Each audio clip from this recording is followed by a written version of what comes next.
Vincent Rijmen, Professor of Electrical Engineering, KU Leuven, Belgium, Adjunct Professor of Informatics, University of Bergen, Norway. BBVA Foundation Frontiers of Knowledge Awards in Information and Communication Technologies. What is the Rijndael algorithm, and what was your specific contribution to its creation?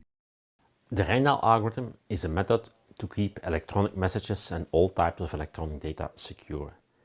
And it does that by taking the electronic data and transforming it into a sequence of unreadable bits. And in order to do that, it uses a series of mathematical transformations that you cannot undo except if you know the secret password.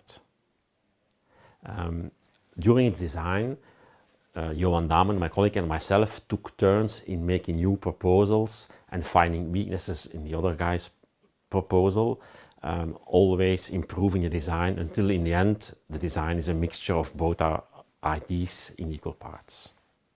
Why did the Rijndael algorithm become the Advanced Encryption Standard, and how has it managed to keep that status to this day? So in the 1990s, the American Institute for Standards and Technology decided that they wanted to update their encryption standard. And in order to do that, they launched an international competition. And Johan Damen and myself, we were one of the teams submitting an algorithm. And during this competition, it became clear that our design was among the most secure ones and that it was the fastest one. It was the fastest not only on desktop computers and on servers, but in particular on tiny computers like what you find in chip cards, electronic door locks and all type of smart devices that we have nowadays. Where is this algorithm used nowadays, and why is it important for the security of our digital society?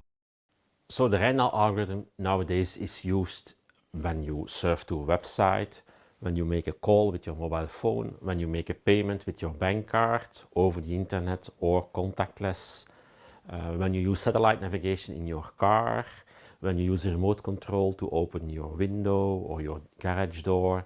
Basically, everywhere where there is digital information, encryption is used nowadays, and it has to be used because the whole world is connected now and there can be hackers from the other side of the world trying to break into your home, and this is happening every day, and so the only way to be secure against that is by using encryption.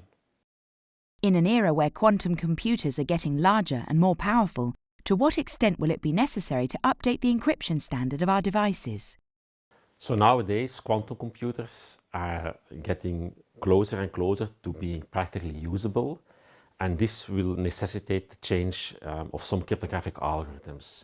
But there are two main categories of cryptographic algorithms, what we call the asymmetric ones and the symmetric ones. The asymmetric ones are very sensitive for quantum computers, and they have to be updated in the coming years. But Rijndael is one of the symmetric algorithms. It's not that sensitive to quantum computers. And furthermore, already during its design in the 90s, we took into account that quantum computers would one day become a reality, and we made the algorithm secure against it.